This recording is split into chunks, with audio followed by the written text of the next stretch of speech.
Dumelang, my name is Sebulelo Ratebe, and today we are unpacking something which is technical. It may sound technical, debt and development finance. But in actual fact, it affects real people, real communities, and especially young women. So, in a virtual discussion, we are having this conversation with Musa from Seinoli Legal Centre. We have Riska from AFRODAD and Marian from FORUS. Please join us in this conversation. Lesotho's debt currently stands at 22.7 billion maluti, which makes up to 50% of the GDP. Now, what does that actually mean for an ordinary citizen, for an ordinary Mosotho to say the debt stands at this and it is 50% of the GDP? So I think first and foremost, this means that for every maluti the country produces, half of that already is gone. It's gone to debt repayment and debt servicing. And so I think at the moment you would find that most of the Lesotho's debts is to multilateral creditors like the World Bank, and then also to bilateral governments like China. And so this is really typical for Global South or African countries where we do see this high debt ratio. And over the past 2 decades or so, we've also seen a change in the debt ratios of countries. And China has also become a major player in this, in our debt landscape. And I think that where it really matters for the lives of ordinary Basotho is if you have 100 malutis, you could buy a certain amount of goods with it, right? If you have half of it, you can only buy half. So now your government is left with only half of the GDP, its income. And that means your budget is cut in half, the money in your wallet is cut in half. And the services that the government can provide is then cut in half. And so how do we then fill that gap? Then countries are taking on increased borrowing, and because Lesotho is now a lower middle income country, you have more borrowing happening on the open market at higher interest rates. And so it creates this debt trap. And you also see that the more debt countries take on with the World Bank and multilateral creditors like that, they can put certain conditionalities and in fiscal consolidation. So this basically means rules or terms that comes with loans to kind of make up that shortfall of that half of the maluti being for debt servicing. So you find that you have decreased health service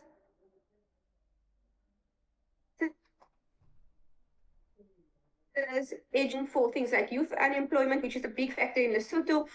So you really see that at the end of the day, it impacts the material lived realities of people in the country, but it also impacts the social contract which binds us together between the government and ordinary citizens, because now the government isn't able to really uphold what the government is supposed to do, which is providing a certain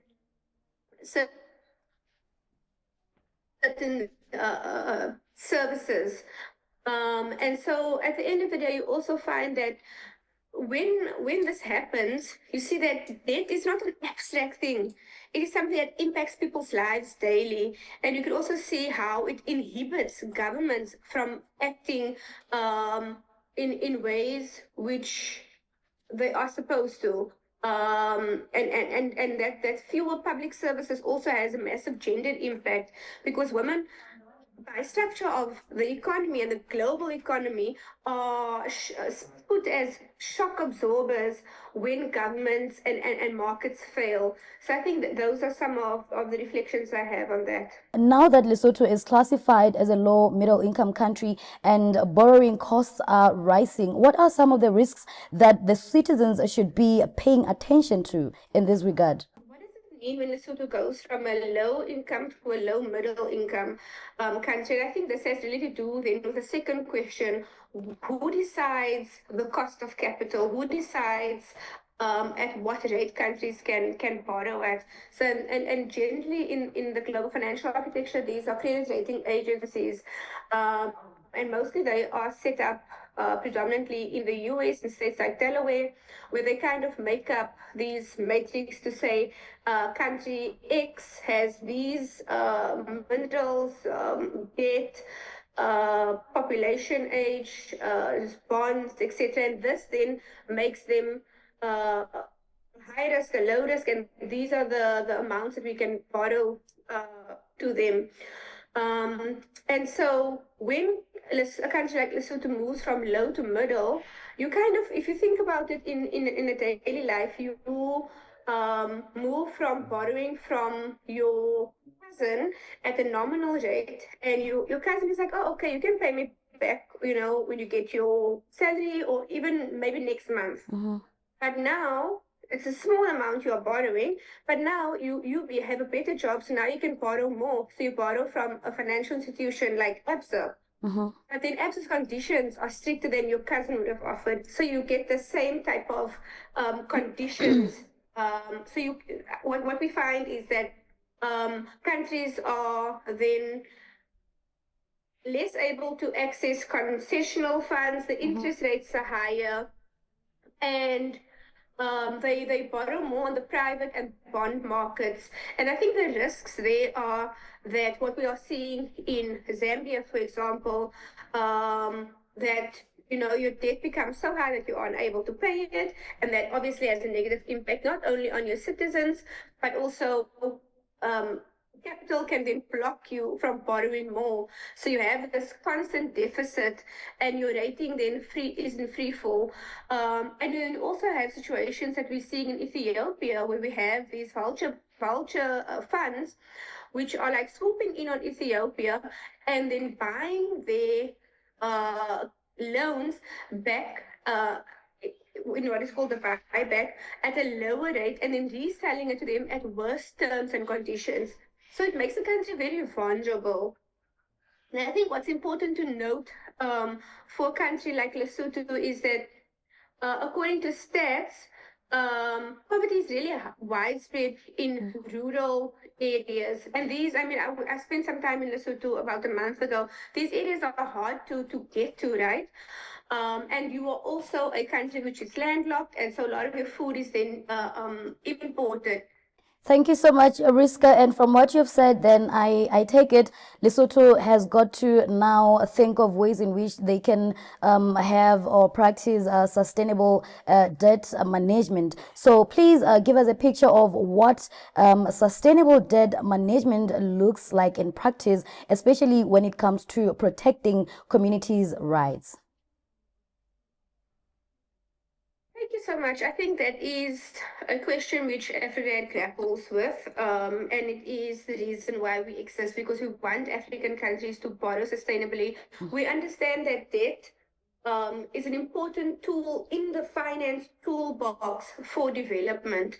We don't shy away from debt. We're not saying debt is a bad thing, but it's also in your personal finances. If you are overexposed to credit cards, loans, things like that, it leaves you vulnerable. You at risk of things like repossession. And so you also, in the same way, if debt is not managed at a local, national level, you also overexpose yourself to these. So I think for us, what a sustainable debt management looks like is premised on accountability, transparency, and real. I think we also know that a lot of these loans happen behind closed doors. They happen, for example, we know from the Zambian example in taverns and shebeens, and we know from China on the golf course, and so a lot of it is also hidden. As we see across Africa, in Zimbabwe also, there's a lot of hidden debt. And so it's important for debt to be open and transparent, and also to be purpose driven. So you shouldn't incur debt for a project which you don't need. You should center debt, the accruement of debt on your population's needs. And I think that also brings an important point. What we think is a key part of sustainable debt management is for the process to be consultative. And then again, you need to have this multi-stakeholder approach to debt management in order for it to be sustainable. And I think we always have to emphasize that Lesotho's debt, South Africa's debt, Namibia's debt, a lot of it is odious debt. A lot of it is historic debt.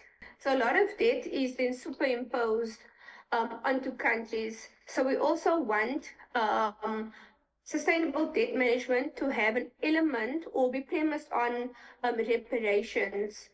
As I said, we do believe large portions of our debt is odious and illegitimate. Thanks. Thank you once again, Riska. Now, ladies, I would like us to move on to the second component, which is community impact and women's voices with Musa. Now, our first question for you, Musa, is from a legal perspective, what challenges are communities facing around Lesotho Highlands Water Project Phase 2? Okay, well, from a legal point of view, the main problem or the main challenge remains that there's a very huge gap between what is written in the laws, in the policies governing this project, and what the communities are actually experiencing on the ground. For instance, the law mandates that communities must be meaningfully consulted before such projects as the Lesotho Highlands Water projects are implemented or carried out within their communities. Well, this is basically to elicit their meaningful and free, informed prior consent. This is a development legal principle which says that development should be people-centered. So basically, consulting communities as a way of engaging the communities, making them aware of what kind of project is coming to their communities, and also to find out from them whether they do consent to such project coming to their communities. Well, the consultation involves giving communities a clear picture of what to expect from the project, what are the challenges, what are the positives of such a project within their community. What has been reported to us by the communities currently affected by the Lesotho Highlands Water Project is that there is a lack of meaningful and inclusive consultation, lack of access to information on issues are only made as a tick box exercise, not necessarily to elicit their meaningful community consent. Communities are promised future. Another challenge relating to displacement or resettlement, as several affected community members have indicated that they are being compelled to relocate to sites they did not select and do not consider suitable.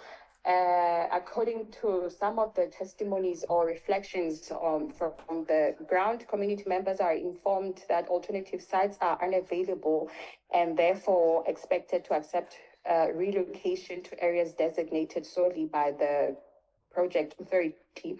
And this also goes back to the issue of consent or meaningful consultations.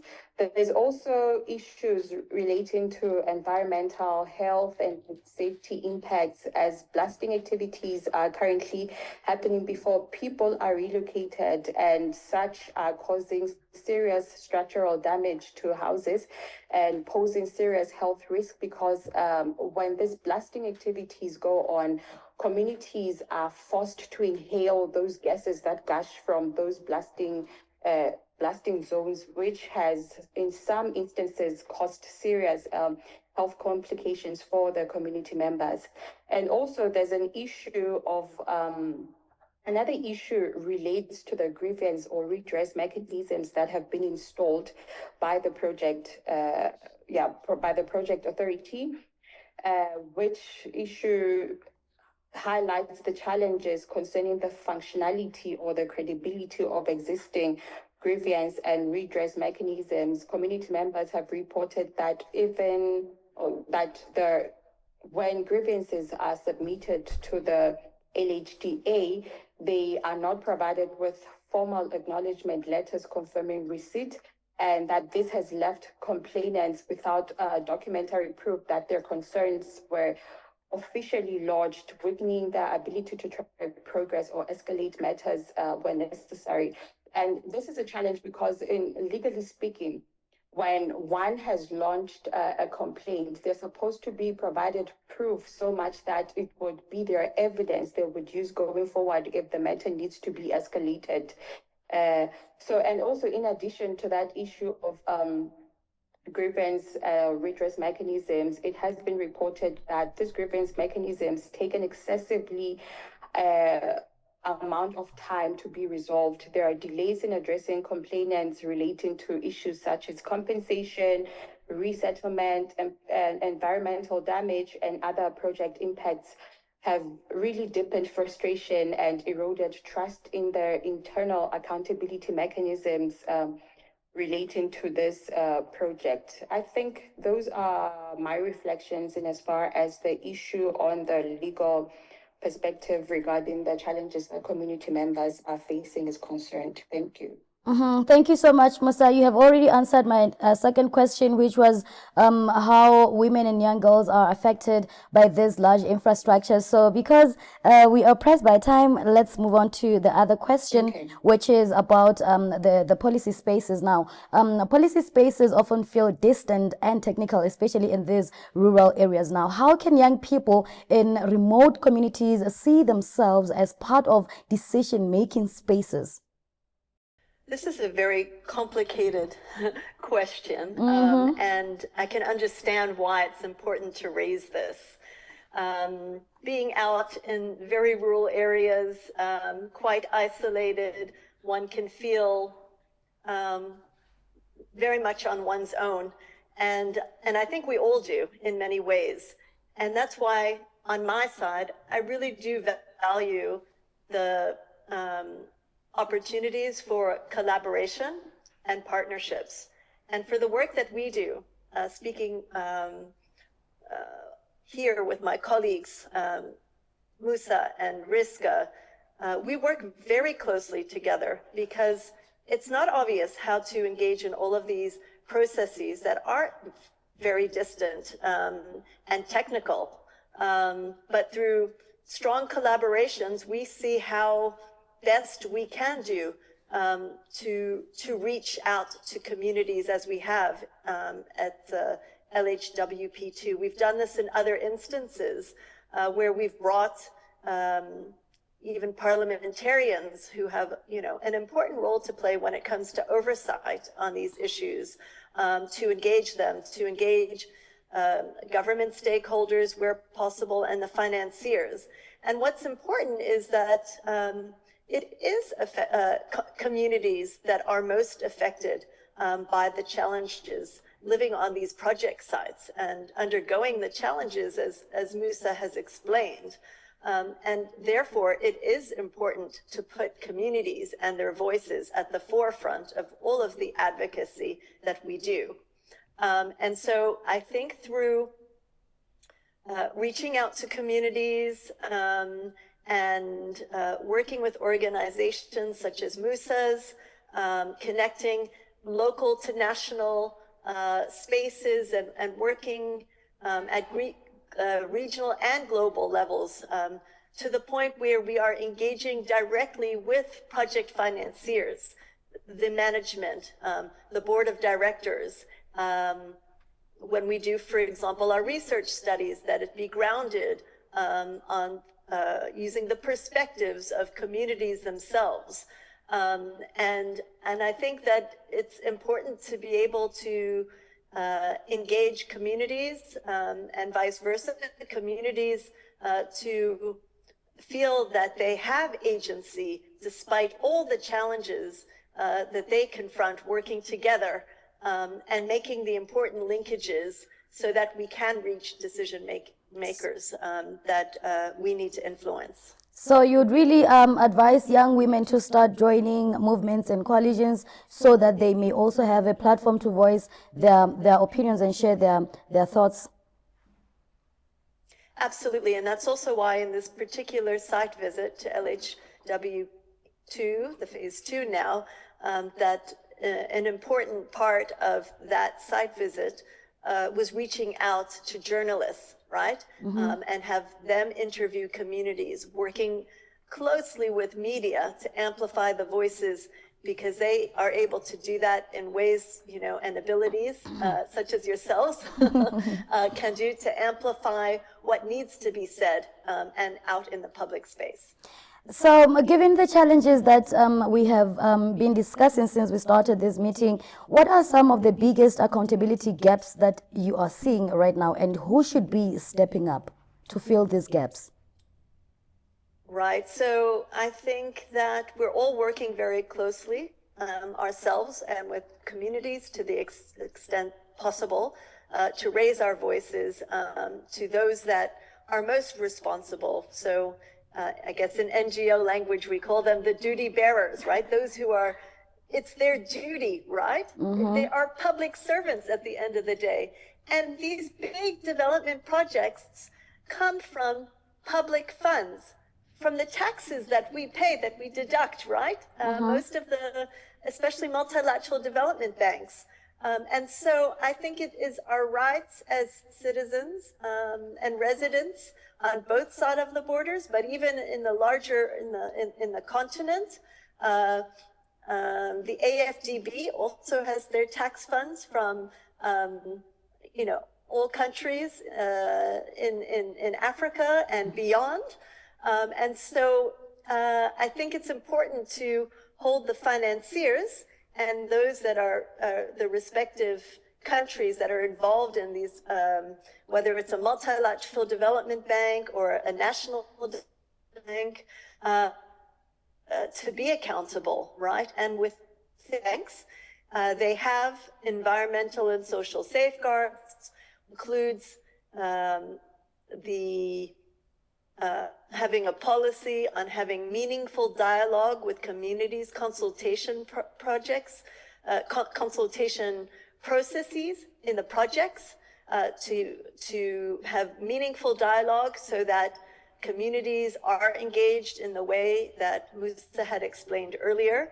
And so beyond the financiers, there's also the LHDA, right, the Development Authority of the Lesotho Highlands Water Project, who is the main recipient and the project implementer.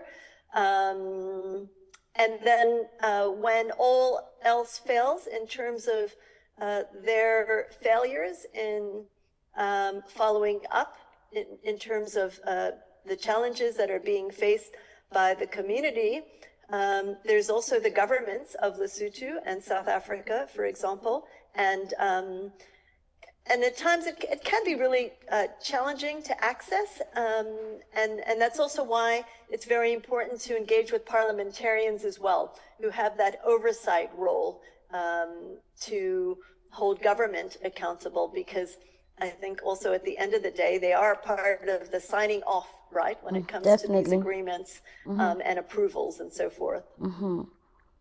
Thank you so much, Marian. Now we are moving on to the next component, which is about the youth power, now from local to global. How do local communities or local community experiences in places like Mogotlong reach global platforms like the United Nations or development banks? I do think it is important to partner with civil society organizations to help open those spaces up, whether it's, you know, engaging in, there are often spaces that are open for civil society engagement with the African Development Bank, for example, especially the Multilateral Development Bank. The new development bank is still in process. It's one of the younger of the multilateral development banks, just 10 years old. But it is important to say that it is a bank that South Africa has most influence over, being one of the founding members, along with the BRICS countries, Brazil, Russia, India, and China. And so we are trying to push for higher standards at the NDB that are on par with the older multilateral development banks, that they have policies in place and more formalized mechanisms to engage civil society. And so what many of the CSOs, such as ours, try to do is bring the community voices to these spaces. And oftentimes it's easier to do this because we live in the digital world, right? And so where it might not be possible to have an in-person meeting, we can amplify our voices in dialogues that we have online, in social media, and so forth. There's also the possibility of storytelling, doing some campaigning, joining some movements and coalitions, not just within Lesotho in South Africa, but even beyond, right, with other countries and other movements. But I'm sure my other colleagues can come in as well. Of course, I do have a question for all of you ladies, and I'll just I would like to go straight to this one because I think you have answered it in a very satisfactory way. Now, the question to all of you ladies is, what practical steps can youth take if they want to engage in development and accountability work? Thank you so much. I think one important point that we need to really center and highlight when we're speaking about the youth is that all of the debt that we are mentioning now will be theirs to repay. All of the debt that we are speaking about compromises their material lives and their lived realities. And so I think youth has a huge stake in changing the outcome, but also shaping the narrative. And I want to also respond by saying that youth have the power to reshape this by producing their own narrative and using social media. We've really seen an explosion of first-hand narrative building, storytelling as a powerful tool for resistance, as a powerful tool for change. We've seen it in Kenya. We've seen it communities resisting deeper extractivism in communities in Senegal, in South Africa as well. And I really just want us to also be alert to the fact that we are at the cusp of what is the just energy transition, and water is critical to this transition. We are at the cusp of a new digital revolution with AI, and again, water is critical to this. And and the region relies so much on Lesotho's white gold, their water, right? We're seeing already how disputes are kind of bubbling. The dispute between Lesotho and Namibia, for example, is a case in point. It's at surface level now. As the stakes get higher, these things will have a spillover effect. So I think not only the debt element is very important, but the political element is also very important. And youth have every right to be engaged as meaningful actors in this space. And how do they become engaged?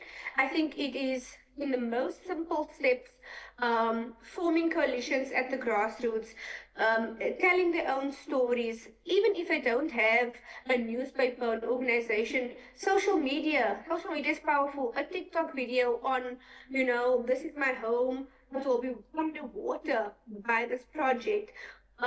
These are my family members. They survived phase 1. They haven't been compensated. Where is the money? Asking critical questions. And I also think that we have to take into context the political environment which the youth that you were asking about exists in Lesotho. We are not all equal in that regard. And we also see how regressive civic space has become. We've seen the disappearance of comrades in Nairobi. We've seen people being murdered on the streets of South Africa as well, which are more liberal democracies in comparison. And so I think youth also have to insulate themselves into broader movements, because we have mentioned before that the Lesotho Highlands is a mega infrastructure project, but it's not the only one. And these financiers are doing the same thing across the global south. So making these connections is another important part of youth empowerment and youth really taking a stance. And then also there is just by way of example, there's a conference coming up, the first conference on fossil fuels as we are going into the just energy transition.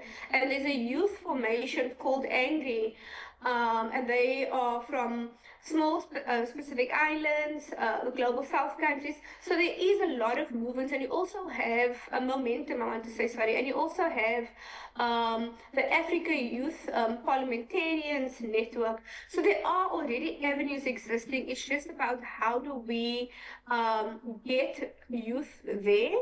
How do they get themselves there? How do we make those linkages? I think that's also something that falls on us as civil society organizations. I'll stop there. Thank you. Thank you so much, Riska. Musa, what practical steps can youth take if they want to engage in development and accountability work? I think my colleagues have highlighted most of what I wanted to reflect on, but yeah, as young people, I would implore us to first understand that development decisions are political and financial choices, not neutral technical processes. So as a young person, the first step is to educate yourself, learn how public debt works, read budget documents. Like recently in Lesotho, we just had our public speech being delivered by a Minister of Finance. Engage with the document, understand how large projects are financed, who approves them, and then just learn from those documents, see what gaps are there, and then try to build resistance or pushback against some decisions that you do not understand as a youth. And that can only be possible if we as young people organize, join, or build local movements, youth coalitions like Riska has already highlighted, or community-based grouping, because collective voices carry more weight than when we carry out our complaints in isolation. And thirdly, I'd like us to also use the media strategically. We should document lived experiences through writing, short videos, podcasts, social media, because storytelling is powerful when it's backed by facts. Development actors like our development financiers care about their reputation. So amplifying public voices really matter, or public narratives really matter in exerting pressure on them so that they do not lose their reputation. So that's what I'd like to share. Thank you. Thank you, Musa. Do you have any additions, Marion, or we may move on to the next component? No, I would just really like to encourage the youth to be as involved as possible in the ways that my colleagues have shared. And just to remember that there's power in numbers, and what Musa was saying about educating oneself to understand the complexities of the problem, working together in terms of associations, working in partnerships, because there's still quite a lot to be done. And we already see that what's happening in the second phase of LHWP is an exact replication of what's already happened. So unless we all step up, and that includes the youth, working as much as we can with the youth, the situation won't change without more action, right? Action that counts, working together. Thanks. Thank you so much. Now I'd like to get back to AFRODAD. Back to you, Riska. Now we are approaching the end of our discussion. We are moving on to the next component, which is solutions and safeguards. So, Riska, what safeguards must be in place when government borrow for large infrastructure projects now? These are essentially public-private partnerships. So you have a consortium of actors. You would have development financial institutions like the World Bank, New Development Bank, but you also have governments. In this instance, we have the government of Lesotho, the government of South Africa, and a large portion is also attributed to private actors. And so there are varying, not responsibilities, but processes and policies on each. But I would say that the onus does fall on government to ensure that safeguards are upheld. And so a lot of it is then in national legislation. You find it in economic policy, in social policy, also human rights, in the constitution. And so, for example, we're seeing with the Lesotho Highlands Water Project a violation of Basotho human rights, forced removals, unfair settlements, things like that. And so, you need to kind of see where you can apply certain pressures. And as Marianne has mentioned, the banks themselves also have these safeguards.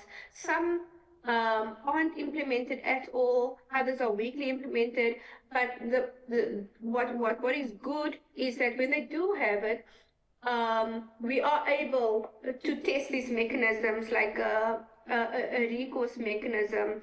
As Musa has also said, it doesn't always work, but they do have these recourse mechanisms. And where they don't have it, we then push for it, like the gender policy with the New Development Bank.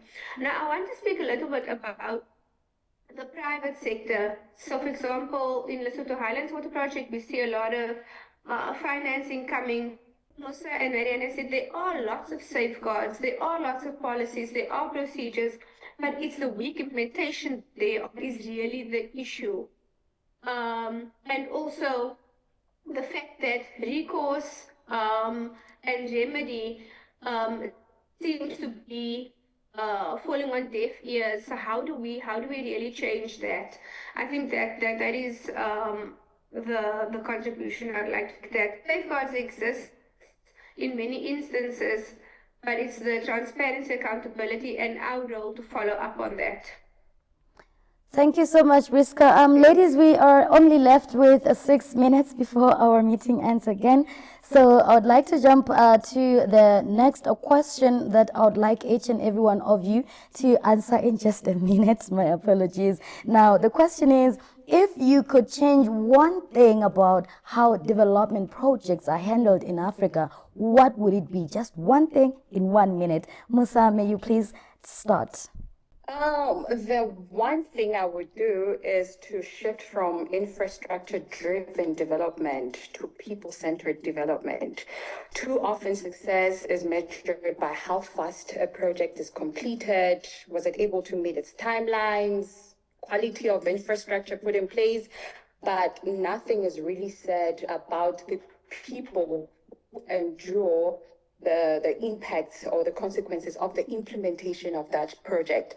So it should instead be measured by whether inequality is reduced, livelihoods are protected, and rights are strengthened. Must start with the communities, not consult them at the end. So yeah, that's one thing I would do, people-centered development. Thank you, Musa. Riska, in 1 minute, please, in a minute. No, I agree with Musa. For people-centered development, and also truly sustainable development in the sense that it should also be thinking of future generations as we are discussing the youth today. Thank you. Thank you so much. Marianne, your contribution, please. If you could change one thing about how development projects are handled in Africa, what would it be in a minute?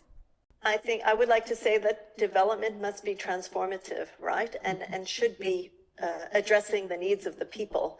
Because even though, for example, these financiers, there is, as Riska was saying, private investment, but a lot of the funding does come from public development banks. And there's a reason that they have the word development in terms of them being banks for development. But unfortunately, that's not what we're seeing, right? In the very case of the Lesotho Highlands Water Project. And this model is unfortunately one that we see too many times and for too long.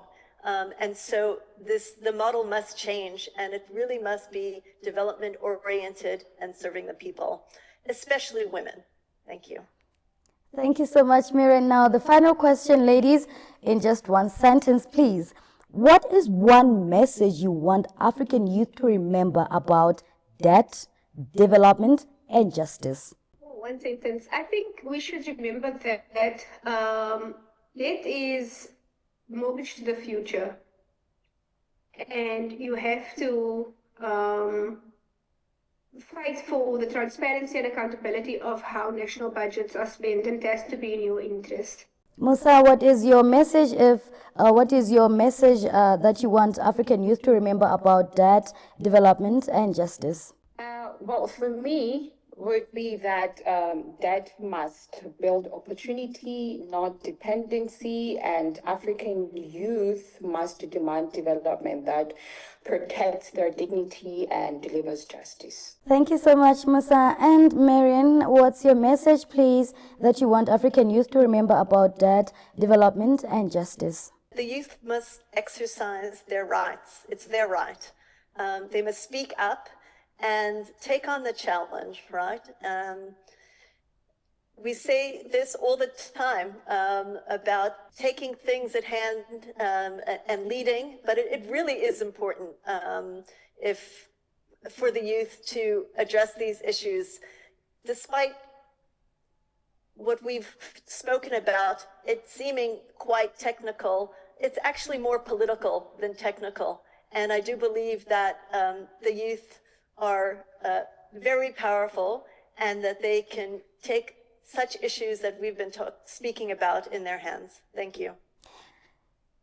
Thank you so much, ladies, for your time, and this was a very insightful, important discussion, and I hope that we shall be having more of this kind of engagements so that we can let the people at least have a feeling of how they can contribute and how their voices can be heard into this, because I do believe it is actually a national project, not for only the leaders. So thank you so much, and I'll definitely be reaching out to you on the other side.